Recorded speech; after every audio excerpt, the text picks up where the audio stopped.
हाँ तो नमस्कार जी, क्या हाल चाल। आप लोग कैसे हैं? उम्मीद है आप लोग एकदम मस्त होंगे, स्वस्थ होंगे और अपनी पढ़ाई एकदम बेहतरीन तरीके से कर रहे होंगे। तो चलिए इस क्लास को स्टार्ट करते हैं। आज हम देखेंगे पार्ट 2 चैप्टर 4 द्विघात समीकरण, जिसको अंग्रेजी में बोलते हैं क्वाड्रेटिक इक्वेशन। देखेंगे आज बाबू थ्योरी। देखेंगे टॉपिक नंबर 3 हमारा क्या कह रहा है, गुणनखंड विधि द्वारा मूल ज्ञात करना सीखें। किस विधि से देखना है? गुणनखंड विधि द्वारा मूल ज्ञात करने के लिए इसमें सीखेंगे। देखिए क्वेश्चन नंबर फर्स्ट क्या कह रहा है, x square plus 5x plus 4 बराबर 0 के मूल ज्ञात करें। इस मूल को किस विधि से ज्ञात करना है? गुणनखंड विधि से। क्वेश्चन क्या कह रहा हमारा, x square plus 5x plus 4 बराबर 0। चलिए इस क्वेश्चन को गुणनखंड विधि से बनाने के लिए सब तो फर्स्ट इंटू लास्ट गुणा करेंगे। एक्स स्क्वायर के आगे कुछ नहीं है 1, यहाँ क्या है 4, 1 और 4 में गुणा करेंगे, कितना आएगा हमारा 4। अब 4 का क्या निकालेंगे? गुणनखंड निकालेंगे। क्या निकालेंगे? गुणनखंड। ये 2 से कटेगा, 2 दूनी 4, फिर से 2 से काटेंगे, 2 एकम 2।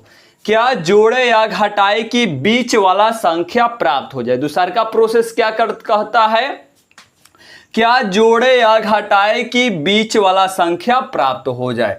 तो 2 दूनी 4, 4 और 1 जोड़ें, कितना हो जाएगा 5। कोई दिक्कत? चलिए इसको जोड़ते हैं। एक्स स्क्वायर है तो x square plus 4x plus x जोड़ेंगे तो कितना हो जाएगा 5x प्लस 4 बराबर 0 है तो 0। अब इसमें क्या करेंगे, कॉमन ढूंढेंगे। इसमें कॉमन क्या आएगा, यहाँ एक्स स्क्वायर है, यहाँ x है, कॉमन क्या लेंगे, x को कॉमन करेंगे तो x यहाँ क्या है एक्स स्क्वायर, एगो x से एगो x कट जाएगा, बचेगा एगो x प्लस का चिन्ह प्लस, x से x कट गया, बचा यहाँ पर क्या 4। यहाँ पर कॉमन क्या करेंगे, यहाँ पर हम कॉमन 1 लेंगे तो 1 में x से भाग देंगे, आएगा x प्लस 1 चौको 4 बराबर 0। अब बाबू यहाँ पर अंदर क्या आया है, x प्लस 4, x प्लस 4 तो लिख देंगे अंदर वाला पहले x प्लस 4 और बाहर क्या है x है, यहाँ पर क्या है 1 है, तो ये क्या हो जाएगा x प्लस 1 बराबर 0। दोनों को क्या करेंगे, 0 के बराबर करेंगे तो क्या हो जाएगा हमारा x प्लस 4 बराबर 0, x प्लस 1 बराबर 0। दोनों को क्या कर दिए, 0 के बराबर कर दिए। अब यहाँ x को बाहर करेंगे 4, प्लस में है बराबर के इस बगल जाएगा, माइनस में हो जाएगा 4। यहाँ x को बाहर करेंगे, माइनस में है 1 बराबर के इस पर जाएगा, क्या हो जाएगा माइनस का हो जाएगा 1। हमको क्या ज्ञात करना है, मूल ज्ञात करना है तो लिख देंगे इसलिए मूल x बराबर, इसलिए मूल x बराबर -4 कमा -1 आंसर। कोई दिक्कत है बाबू? तो आप लोग खूब अच्छे तरीके से गुणनखंड विधि से मूल ज्ञात करने के लिए सीख गए होंगे। चलिए क्वेश्चन नंबर देखते हैं, सेकंड क्या है। क्वेश्चन का रहा समीकरण 2x square minus 5x plus 3 बराबर 0 के मूल ज्ञात करें। बाबू यह मूल ज्ञात करना एकदम आसान है। देख क्वेश्चन को सॉल्व करते। क्वेश्चन क्या है हमारा, 2x square minus 5x plus 3 बराबर 0। तो सबसे पहले का काम क्या है इसमें, तो बाबू फर्स्ट इंटू लास्ट क्या करेंगे, गुणा करेंगे। तो फर्स्ट में क्या है 2 और लास्ट में क्या है 3, तो 2 और 3 से गुणा करेंगे, कितना आएगा 2 तिहाई 6। तो यहाँ पर लिखेंगे बाबू 6। अब इस 6 का क्या करेंगे, गुणनखंड निकालेंगे। किस पहाड़ा से कटेगा बाबू, 2 से, तो आ जाएगा 2 तिहाई 6, 3 से 3 एकम 3। अब इसमें दूसरा का स्टेप क्या, यहाँ दूसरा का स्टेप क्या कहता है, क्या जोड़े या घटाए के बीच वाला संख्या प्राप्त हो जाए, माइनस का 5x प्राप्त हो जाए। तो 2 और 3 जोड़े कितना हो जाएगा 5। कोई दिक्कत है? तो चलिए इसको लिखते हैं। यहाँ पर लिखेंगे 2x square minus 2x minus 3x, क्योंकि जोड़ेंगे माइनस और माइनस क्या हो जाएगा प्लस, 3 2 5 बड़ा क्या है 3 आएगा, माइनस के चिन्ह माइनस। कोई दिक्कत? अब यहाँ प्लस 3 है तो 3 बराबर 0। अब इसमें बाबू कॉमन क्या ले सकते हैं, तो यहाँ 2x स्क्वायर माइनस 2x, तो इसमें 2x यहाँ पर भी है 2x यहाँ पर है, तो कॉमन क्या लेंगे इसमें, 2x को कॉमन करेंगे। तो 2 से 2 कट गया, एगो x से एगो x कट गया, बचा का एगो x, माइनस का चिन्ह है माइनस। 2x से 2x का मर्त में कट गया 1 मर्त में। इसमें कॉमन क्या लेंगे, यहाँ पर 3 है, यहाँ पर 3 है, आगे माइनस, यानी -3 को यहाँ पर कॉमन कर लेते हैं। माइनस से माइनस कट गया, 3 से 3 कट गया, बचा क्या x, तो लिख देंगे x माइनस प्लस क्या हो जाएगा, माइनस 3 एकम 3 बराबर 0। अब इसको अंदर क्या आया है यहाँ पे हमारा x माइनस 1 x माइनस 1, तो अंदर वाला चलिए पहले लिख देते हैं x माइनस 1 और बाहर क्या है 2x और माइनस का 3 बराबर 0। अब इन दोनों को क्या करेंगे बाबू, 0 के बराबर करेंगे, तो क्या हो जाएगा हमारा x माइनस 1 बराबर 0 और यहाँ पर हो जाएगा 2x माइनस 3 बराबर 0। अब यहाँ से x को बाहर कर देते हैं, ये माइनस में 1 बराबर के इस बगल जाएगा, हो जाएगा प्लस का 1। अब यहाँ से क्या करेंगे बाबू, 2x को बाहर करेंगे, माइनस में है 3 बराबर के इस बगल जाएगा, प्लस में हो जाएगा 3। हमको क्या चाहिए बाबू, x चाहिए, तो यहाँ x को बाहर करेंगे, 3 2 गुणा में है, कहाँ चला जाएगा, भाग में, इसलिए मूल x क्या हमारा आ जाएगा, इसलिए मूल x बराबर 1,3/2 क्या हो गया हमारा, आंसर हो गया। कोई दिक्कत है बाबू मूल ज्ञात करने में, गुणनखंड विधि से मूल ज्ञात करने के लिए कोई दिक्कत है आप लोगों को? चलिए नेक्स्ट टॉपिक देखते हैं क्या है। देखेंगे टॉपिक नंबर 4, कह रहा विवेचक या विविक्तर जिसको सूचित करते हैं बाबू कैपिटल डी से, ज्ञात करना सीखे। बाबू एकदम आसान भाषा में आप लोगों को सिखाएंगे विवेचक या विविक्तर निकालने के लिए। तो चलिए देखिए क्वेश्चन नंबर फर्स्ट क्या कह रहा है, 2x² + 4x + 5 बराबर 0। बाबू विविक्तर ज्ञात करने से पहले आप लोगों को a b और c का मान निकालना सीखना होगा। तो चलिए इस a b c के मान निकालने के लिए सिखाते हैं। इसके पिछले लेक्चर में आप लोगों को a b और c का मान निकालने के लिए सिखा दिया गया है। तो चलिए इसको फटाफट क्या करते हैं, इसमें a b c के मान ज्ञात करने के लिए बताते हैं आपको। तो बाबू इसमें a का मान बताना है, b के मान बताना है और c के मान बताना है। तो आप लोगों को बताया है x² के आगे वाला a होता है और x के आगे वाला b होता है और लास्ट में जो अचर पद बच जाता है वो c हो जाता है। तो चलिए इसमें x² के आगे क्या है 2, तो इसमें a का मान कितना हो जाएगा 2, x के आगे क्या है 4, तब b के मान हो जाएगा 4 और लास्ट में जो बच जाता है अचर पद वो क्या हो जाता है c। इसमें आप लोग a b और c के मान खूब अच्छे तरीके से निकाल लेंगे। चलिए देखते हैं क्वेश्चन नंबर सेकंड में, स्क्वायर - 3 बराबर 0। इसमें a b और c के मान ज्ञात करना है। तो इसमें a के मान बताना है, b के मान बताना है और c के मान बताना है।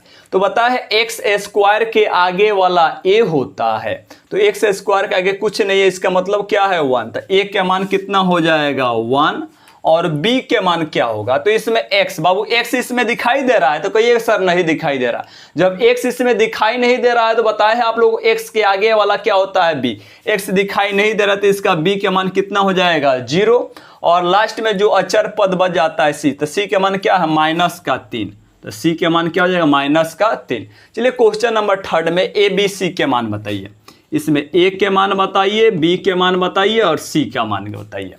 तो x² के आगे वाला क्या होता है a, तो x² के आगे कुछ नहीं है तो क्या हो जाएगा 1। x के आगे वाला क्या होता है b, तो b के मान कितना हो जाएगा 2 और इसमें अचर पद है नहीं तो अचर पद क्या हो जाएगा c के मान हो जाएगा 0। कोई दिक्कत है बाबू आप लोगों को a b और c के मान ज्ञात करने में? जब बाबू आप लोग a b c के मान ज्ञात करने के लिए सीख गए तो आप लोग क्वेश्चन देखते हैं क्या है। अगला क्वेश्चन कह रहा है द्विघात समीकरण 2x² - 5x + 3 बराबर 0 के विवेचक ज्ञात करें। तो क्वेश्चन में देखते हैं फर्स्ट क्या कह रहा है, कह रहा द्विघात समीकरण 2x² - 5x + 3 बराबर 0 के विवेचक ज्ञात करें। बाबू इसमें सीखेंगे विवेचक मान ज्ञात करने के लिए। तो विवेचक मान ज्ञात करने से पहले विवेचक का देखेंगे फॉर्मूला क्या होता है। तो चलिए इसको देखते हैं, विवेचक या विविक्तर विवेचक या विविक्तर को सूचित किससे करते हैं d से। तो d का फॉर्मूला होता है बाबू b² - 4ac। इस फॉर्मूला को आप लोग याद कर लीजिएगा, ठीक है ना। तो विवेचक या विविक्तर का फॉर्मूला क्या होता है b² - 4ac। तो विविक्तर का कोई फार्मूला पूछेगा, विविक्तर का फार्मूला बताइए, या कितने लोग कहते हैं कि द्विघात समीकरण में d का फार्मूला बताइए क्या होता है। तो d का फार्मूला होता है b² - 4ac। तो चलिए इस क्वेश्चन को सॉल्व करते हैं। क्वेश्चन करा द्विघात समीकरण 2x² - 5x + 3 बराबर 0 के विवेचक ज्ञात करें। तो सबसे पहले हमारा क्वेश्चन क्या दिया है, 2x² माइनस 5x प्लस 3 बराबर 0। तो सबसे पहले इसमें हम क्या करेंगे, विवेचक ज्ञात करने से पहले हमको a, b और c के मान ज्ञात करना है। तो देखेंगे इसमें a का मान क्या है, तो a के मान x² के आगे वाला क्या होता है, a के मान हो जाएगा 2, b के मान कितना हो जाएगा, x के आगे क्या होता है b, तो b के मान हो जाएगा -5 और c के मान क्या हो जाएगा, जो लास्ट में अचर पद बच जाता है वो क्या हो जाएगा c, तो c के मान कितना हो जाएगा 3। अब इसमें कह रहा है कि विवेचक ज्ञात करें, तो विवेचक का फार्मूला क्या बताया है आप लोगों को, विवेचक का फार्मूला आप लोग क्या बताए, तो लिखेंगे हम जानते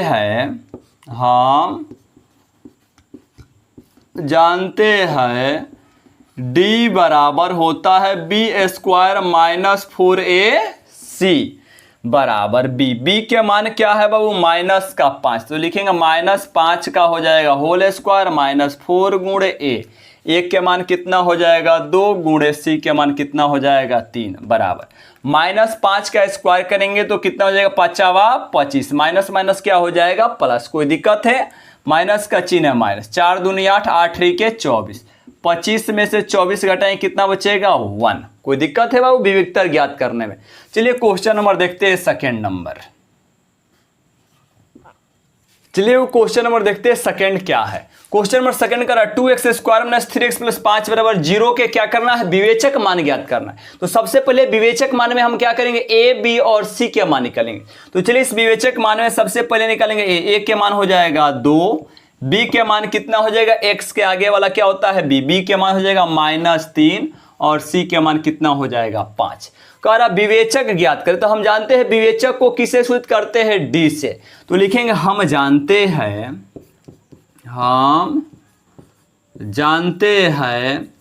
d बराबर होता है b² माइनस 4ac बराबर b का स्क्वायर, तो b के मान क्या है -3, तो हो जाएगा -3 का स्क्वायर माइनस 4 गुणे a के मान हो जाएगा 2 गुणे c के मान कितना हो जाएगा, यहाँ पे c के मान हो जाएगा 5 बराबर -3 का स्क्वायर करें कितना हो जाएगा, 3 के 9, माइनस माइनस हो जाएगा प्लस, माइनस का चिन्ह माइनस, 4 दूनी 8, 8 पचे 40। अब यहाँ पे 9 में से 40 नहीं घटेगा, 40 में से 9 घटाएं कितना बचेगा 31, बड़ा कौन सा है 40, 40 का आगे माइनस का चिन्ह है माइनस, यानी डी के मान कितना निकल कर -31। चलिए क्वेश्चन नंबर देखते हैं 3 number, 2x² minus x plus 1/8 बराबर 0। इसमें क्या करना है, विवेचक मान d ज्ञात करना है। तो यहां सबसे पहले निकालेंगे, विवेचक ज्ञात करने से पहले a, b और c के मान ज्ञात करेंगे। तो a x² के आगे वाला क्या होता है a, तो a के मान हो जाएगा 2, b के मान क्या हो जाएगा x के आगे वाला क्या होता है बाबू b, तो x के आगे कुछ नहीं है, इसका मतलब क्या है 1, तब b के मान हो जाएगा -1 और c के मान कितना हो जाएगा 1/8। तो d विवेचक ज्ञात करने के लिए हम फार्मूला जानते हैं, तो लिखेंगे हम जानते हैं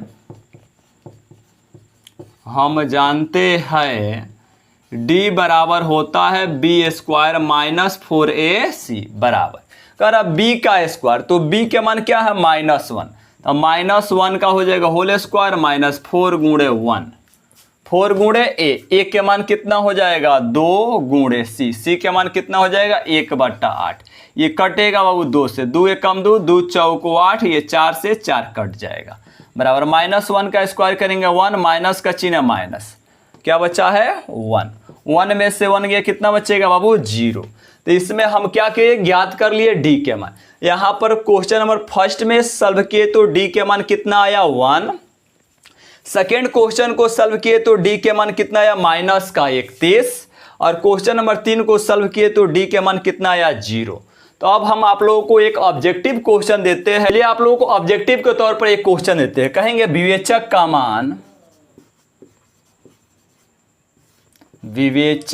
मान हो सकता है, विवेचक का मान हो सकता है। ये आपको क्वेश्चन देते हैं ऑब्जेक्टिव के तौर पर, विवेचक का मान हो सकता है। चलिए ऑप्शन नंबर लिख देते हैं ए, धनात्मक, बी में देते हैं ऋणात्मक, सी में देते हैं शून्य, डी में लिख देते हैं सभी। बताइए क्या होगा। देखिए क्वेश्चन ऑब्जेक्टिव के रूप में आप लोगों का यहां से क्वेश्चन 1 नंबर का पूछता है। क्वेश्चन कह रहा है यहां पर विवेचक का मान हो सकता है, तो विवेचक का मान धनात्मक, ऋणात्मक, शून्य या सभी होगा। बताइए। तो देखिए यहां विवेचक निकाले हैं, तो डी के मान क्या आया 1 क्या है, धनात्मक संख्या है। और यहां पर देखिए क्या आया, ऋणात्मक आ गया, ये क्या हो गया 0। तो डी के मान हो सकता है धनात्मक भी हो सकता है, ऋणात्मक भी हो सकता है, शून्य भी हो सकता है, और इनमें से क्या हो जाएगा, ये सभी। कोई दिक्कत है बाबू इस क्वेश्चन में? चलिए वो नेक्स्ट टॉपिक देखते हैं क्या है। तो अगला टॉपिक कह रहा टॉपिक नंबर 5 में मूलों की प्रकृति ज्ञात करना। तो बाबू इसमें सीखेंगे मूलों की प्रकृति ज्ञात करना। तो मूलों की प्रकृति ज्ञात करने से पहले हम जानेंगे कि मूलों की प्रकृति कब और क्या होती है। तो देखेंगे मूलों की प्रकृति में डी के मान 3 तरीके से आता है, धनात्मक आता है, ऋणात्मक आता है और शून्य आता है। तो डी के मान कितने प्रकार से आता है, तो डी के मान 3 प्रकार से आता है। वो कौन कौन सा है, एक है धनात्मक, दूसरा का क्या है शून्य, तीसरा का क्या है ऋणात्मक। तो जब बाबू धनात्मक आएगा, अगर डी के मान धनात्मक आएगा, यानी धनात्मक कहने का मतलब प्लस में आएगा, तो प्लस में आएगा तो इसका मूल क्या हो जाएगा, इसकी प्रकृति क्या हो जाएगा, तो इसका प्रकृति हो जाएगा मूल वास्तविक और असमान होगा। जब डी के मान धनात्मक आता है यानी प्लस में आएगा तो उसका मूल वास्तविक और असमान होगा। और देखेंगे अगर डी के मान शून्य आएगा, अगर डी निकालेंगे, अगर विवेचक यानी डी निकालेंगे, अगर डी के मान 0 आएगा तो उसका हमारा प्रकृति क्या हो जाएगा, तो उसका प्रकृति होगा मूल वास्तविक और क्या होगा, समान होगा। अब अगर डी के मान निकालेंगे, अगर ऋणात्मक आता है तो उसका मूल क्या होगा, वास्तविक नहीं होगा, और उसका मूल क्या होगा, काल्पनिक है, मूल क्या होगा, काल्पनिक होगा, और उसका क्या होगा, मूल अवास्तविक होगा। कोई दिक्कत? चलिए नोट देखते हैं। द्विघात समीकरण में 2 मूल होते हैं।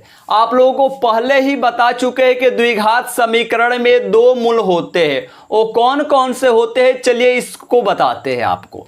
तो इसमें द्विघात समीकरण के 2 मूल होते हैं। एक होता है अल्फा, इसको क्या पढ़ेंगे बाबू, अल्फा, ये अल्फा हो गया। दूसरा का होता है बीटा, इसको क्या पढ़ेंगे, बीटा। तो अब आप लोग से पूछेंगे कि द्विघात समीकरण में 2 मूल होते हैं, वो कौन कौन से होते हैं, तो आप लोगों का जवाब आएगा सर पहल का हो जाएगा अल्फा, दूसरा का क्या हो जाएगा, बीटा। चलिए अब क्वेश्चन देखते हैं क्या है। कह रहा द्विघात समीकरण 2x² - 3x + 5 = 0 के मूलों की प्रकृति ज्ञात करें। तो चलिए इस क्वेश्चन में क्या कह रहा है कि द्विघात समीकरण 2x² - 3x + 5 = 0 के मूलों की प्रकृति ज्ञात करें। चलिए इस क्वेश्चन को हल करते हैं। तो सबसे पहले लिखेंगे क्वेश्चन क्या है हमारा, 2x² - 3x + 5 बराबर क्या है, 0। तो यहां हम क्या करेंगे, लिखेंगे यहां a के मान क्या होगा, तो x² के आगे वाला क्या होता है a, तो a के मान हो जाएगा 2, b के मान क्या हो जाएगा, x के आगे क्या है -3, तो b के मान हो जाएगा -3, और c के मान कितना हो जाएगा 5। हमको क्या निकालना है बाबू, d निकालना है। तो लिखेंगे हम जानते हैं d बराबर होता है b² - 4ac बराबर b के मान क्या है -3, तो लिखेंगे -3 का होल स्क्वायर -4 गुणे a के मान कितना है 2 गुणे c के मान कितना है 5, तो लिख देंगे 5। -3 का स्क्वायर करेंगे तो 3 3 9, माइनस माइनस क्या हो जाएगा प्लस, माइनस का चिन्ह है माइनस, 4 दूनी 8, 4 दूनी 8, 8 पचे 40। अब 9 में से 40 नहीं है, 40 में से 9 घटाएंगे कितना बचेगा बाबू, माइनस का बचेगा 31। तो बाबू डी के मान यहाँ क्या निकल कर आया है, -31, यानी डी के मान यहाँ क्या आया है, ऋणात्मक में आया है, माइनस में आया है। जब डी के मान माइनस में आएगा तो उसका मूल क्या होगा बाबू, मूल वास्तविक नहीं होगा। तो क्या लिखेंगे, इसलिए डी का मान ऋणात्मक है, डी का मान ऋणात्मक है, चूंकि लिखेंगे चूंकि मूल वास्तविक नहीं होगा, लिखेंगे चूंकि मूल वास्तविक नहीं होगा, नहीं होगा। कोई दिक्कत है इसमें? चलिए आगे देखेंगे अब प्रश्नावली 4.1 के सॉल्यूशन। क्वेश्चन नंबर देखेंगे वो फर्स्ट क्या है, जांच कीजिए कि क्या निम्न द्विघात समीकरण है। आप लोगों को बताए थे जांच करने के लिए द्विघात समीकरण है या नहीं, तो इसमें आपको क्या देखना है, इसको सॉल्व करेंगे। अगर सॉल्व करने पर अगर द्विघात समीकरण का मैक्सिमम पावर अगर 2 आएगा तो कहेंगे यह द्विघात समीकरण है। अगर मैक्सिमम पावर 2 नहीं आएगा तो क्या कहेंगे, यह द्विघात समीकरण नहीं है। तो चलिए क्वेश्चन नंबर फर्स्ट सॉल्व करते हैं। क्वेश्चन नंबर फर्स्ट कह रहा है x + 1 का होल स्क्वायर बराबर 2 × x - 3। तो चलिए यहां पर हम क्या करेंगे, a + b के होल स्क्वायर पर तोड़ेंगे।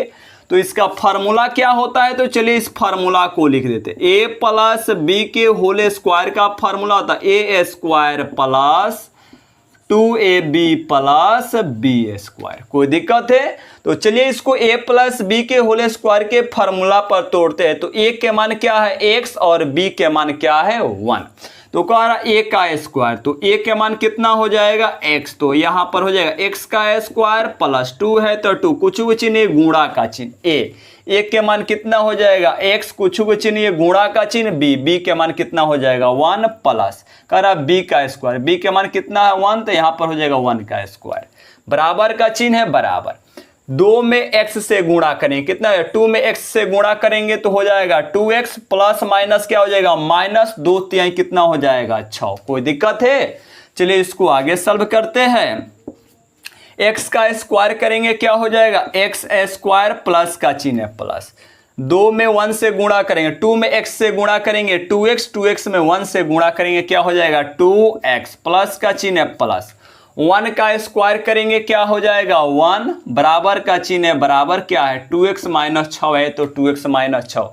अब सबको क्या करेंगे बराबर के इस बगल लेकर आएंगे तो क्या हो जाएगा हमारा x² प्लस 2x प्लस 1, ये 2x प्लस में है बराबर की इधर आ जाएगा माइनस में हो जाएगा 2x, ये माइनस में है 6 बराबर की इधर आएगा प्लस में हो जाएगा 6 बराबर क्या हो जाएगा 0।